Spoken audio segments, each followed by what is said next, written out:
Well, joining me for our weekly discussion of the news is David McKnight. He's an associate professor with UNSW's Journalism and Media Research Centre and a fellow with the Centre for Policy Development, and Kristy McSweeney, who's a political campaign consultant with CPR Communications. Thanks very much to you both for coming in this morning. We couldn't really start with anything else apart from the case against Dominique Strauss-Kahn. David McKnight, can you imagine something like this happening to someone so high profile? Well, I guess because he was so high profile, that's what gave the whole thing fuel. But I guess thinking about what's happened, it's extraordinary, I suppose, for me as much as anyone. We all, in a sense, took positions and knew what it was all about on the flimsiest of evidence. And, of course, now there's a tendency perhaps to rush to the other extreme and say it was all a terrible mistake. I mean, who knows what the truth is? But could it be a terrible mistake, or is it indeed just really some of this lady's background, which is, I guess, spoiling her evidence? Well, I guess what the prosecutors are thinking is, if this woman gets up in court, she will be torn to pieces. And, of course, we've seen that in many cases where there really has been a terrible crime committed. So it's not a definitive thing, but I guess that's why the prosecutors are backing off. Kristy McSweeney, your thoughts on the case? I think today's events in the news, Jane, demonstrate why so often so many of these cases do perhaps fall over, with the woman's background and her history coming out and her association with a number of criminals, even though she herself has no criminal record and hasn't been involved in any criminal activity. These people who work in these jobs in the United States, it's an underclass society. People work for $4.50 an hour and they're doing their best to keep their head above water. It's a very disadvantaged element of society. It's no wonder that she's possibly involved with these sorts of people in society. And I think that it'll be a great disadvantage to her if, of course, it seems to be some credible evidence that something did happen for the case to fall over just because he's powerful and she happens to perhaps not have those advantages that he does. Just very quickly, should he become French president with this background? Well, I think from what the commentary in Europe has been, the man has been renowned for engaging in inappropriate behaviour for many, many years, and that alone should probably suggest that he shouldn't have a position of such power. OK, well, let's move on to other issues. The heat's been turned up on mining. Greens leader Bob Brown this week produced research showing more than 80% of Australian mining companies are foreign-owned, and that over the next 5 years, perhaps $50 billion will be sent overseas as dividends. David McKnight, does Bob Brown have a point? Well, I think he does, very much so. I mean, both sides of politics agree there has to be limits on foreign ownership, and both sides of politics agree there should be a degree of corporate tax. But these companies really are very powerful.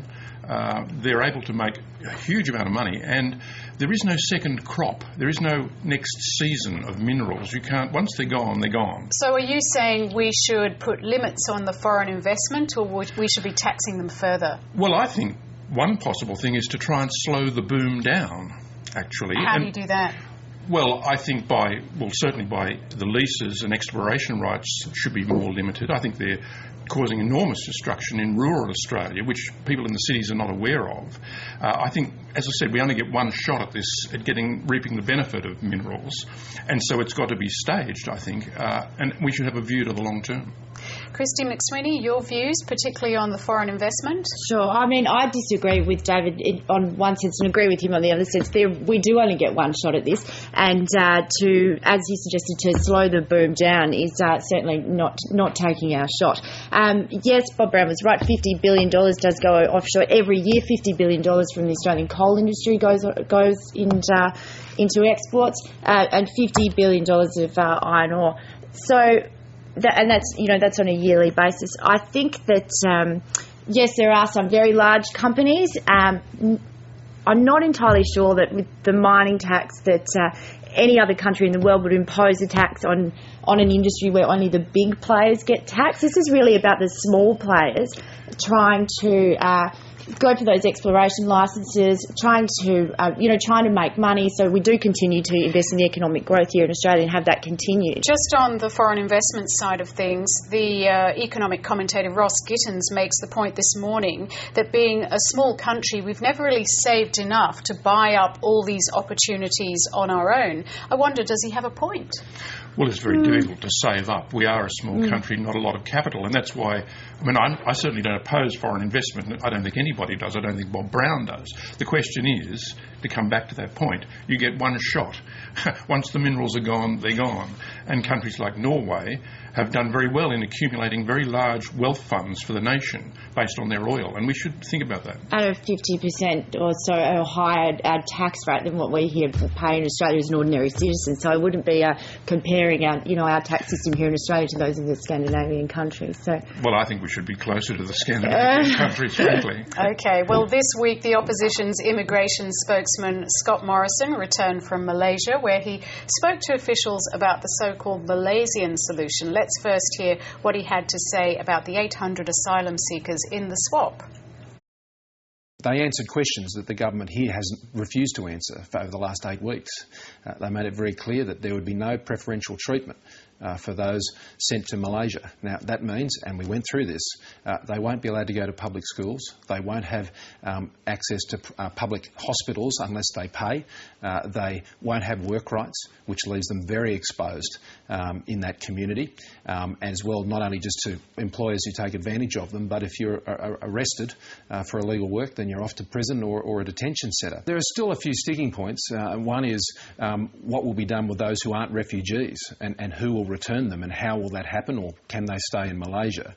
The other is where those who are sent from Australia will actually be accommodated when they first go there. They confirmed that it wouldn't be the 7-year detention centre, where there were rumours it would have been that centre, and so they still haven't worked out that detail.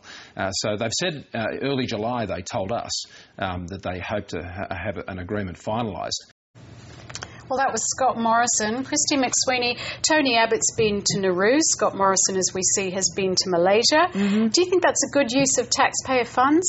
Well, look, it is the opposition's job to present alternative policies and to criticise the government's policies.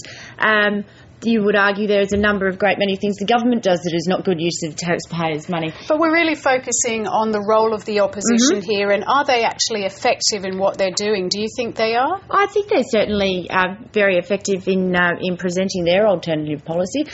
Whether or not the policies presented by both sides on the topic of asylum seekers and people smuggling are indeed the right one, I think perhaps the only problem the Liberal Party has with the government's Malaysian solution, apart from the fact that it appears to be policy of the run and not yet agreed with the Malaysians, is that they probably didn't think of it first. I mean, I think it's quite good Conservative policy, and I think it's demonstrative of the precarious position we are in the Parliament at the moment, with not one side having a majority and everybody trying to grab votes in the unusual places, which this is the Labor Party trying to get a bit of that anti-immigration, Western Sydney marginal seat sentiment.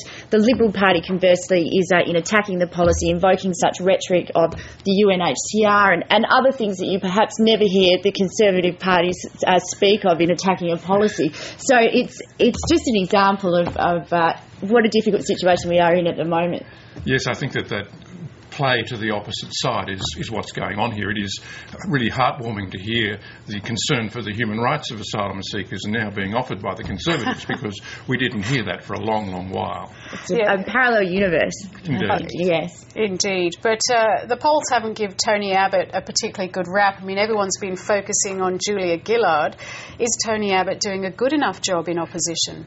Well, I think he's pretty effective myself. Mm-hmm. He's really pegging Labor back. I mean, he is an extremely effective opposition leader, but as a lot of people are wondering, well, what does that mean about a government under his leadership? That's the question.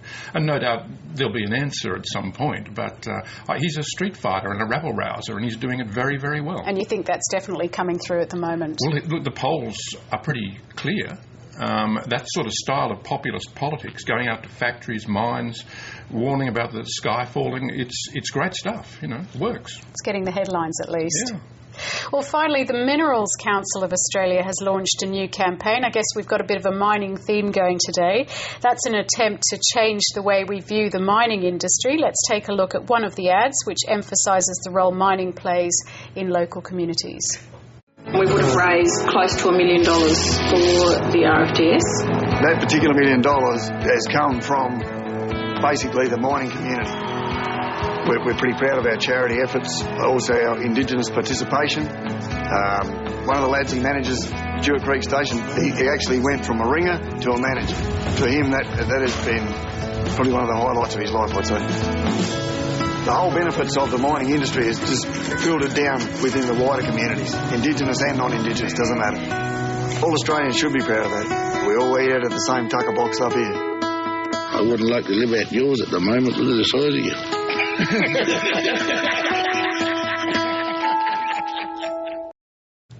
Did you like that, David McKnight? No, I don't. I think that's the iron fist in the velvet glove.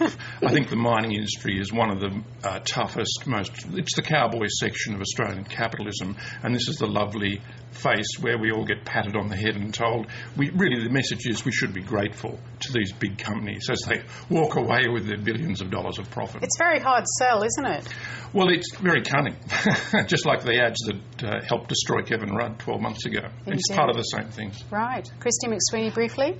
Look, I thought the ad was great, and I think it does make a lot of good points. And just getting back to one final point about you saying that this is, the one shot we have, and I, as I've agreed that it is a one shot we have, not to squander it. It's also the one shot that Australia's Indigenous community has to end that Indigenous disadvantage. We don't have a treaty here in Australia like the United States does, and Canada and so forth. This is really their shot, and the mining company is funding that. Let's not forget that they are really supporting that end to trying to end Indigenous disadvantage as much as they are. That's actually correct. Don't buy it. It's not a fallacy. Do people We've buy seen it? Generation 1 and various other things. Look, Do people there's buy a long it? history to Indigenous oppression in this country, and we've finally reached the point where we're relying on mining companies with their billions of dollars to actually solve the problem for us. I mean, what situation have we reached? Or to give money back, so to negotiate with the Indigenous communities to give them their share, and if it wasn't particularly for the mining boom, a lot of Indigenous communities would not be receiving those funds. Then mining companies are not welfare organisations No, providing they're not. jobs. They're They're not. there to make money. That's what they're doing. Okay, That's and right. on that note, I hope you both have a great day. Kristy McSweeney, David McKnight, thank you so much for coming in today. Thank you, Jen. Thanks.